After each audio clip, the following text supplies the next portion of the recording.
வேட்புமனு தாக்கல் 20ஆம் தேதி தொடங்கி 27ஆம் தேதி வரை நடைபெற்றது. இந்த நிலையில் வேட்புமனு பரிசீலனை தற்போது நடைபெற்றுக் கொண்டிருக்கிறது.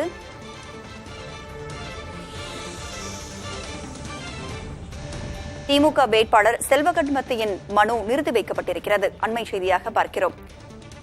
இது தொடர்பான கூடுதல் விவரங்களோடு இணைந்திருக்கிறார் நமது செய்தியாளர் மோகன்ராஜ். மோகன்ராஜ், இரட்டை வாக்குரிமை சர்ச்சை காரணமாக செல்வகணபதியோட வேட்புமனு நிறுத்தி வைக்கப்பட்டிருப்பதாக தெரிவிக்கப்பட்டிருக்கிறது. காரணங்கள் என்ன? ராதா, சேலம் நாடாளுமன்ற தொகுதியில் திமுக சார்பில் போட்டியிடக்கூடிய வேட்பாளர் செல்வகணபதி இவர் கடந்த 25ஆம் தேதி தனது வேட்புமனுவை சேலம் மாவட்ட ஆட்சியரும் மாவட்ட தேர்தல் அலுவலருமான பிருந்தாதேவியிடம் தாக்கல் செய்திருந்தார். இந்த நிலையில நேற்று ஒரு புதிதாக ஒரு சர்ச்சை எழுந்தது.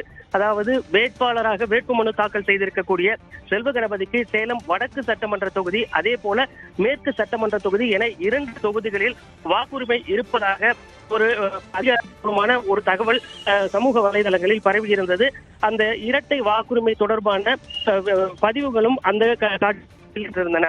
இந்த சூழ்நிலையில புதிதாக ஒரு சர்ச்சை, இவரது மனு ஏற்கப்படுமா ஏற்கப்படாதா அப்படிங்கிற ஒரு சூழ்நிலையில் ஒரு சர்ச்சை எழுந்தது.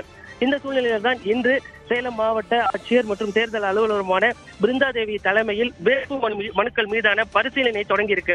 சேலம் மக்களவை தொகுதியை பொறுத்த வரைக்கும் மொத்தமாக 39 பேர் 52 மனுக்களை தாக்கல் செய்திருக்கிறார்கள். இந்த 52 மனுக்கள் மீதான பரிசீலனை சற்று நேரத்துக்கு முன்பாக தொடங்கி நடைபெற்று வந்தது. இதில் அதிமுக சார்பில் போட்டியிடக்கூடிய விக்னேஷ் மனு ஏற்கப்பட்டிருக்கிறது.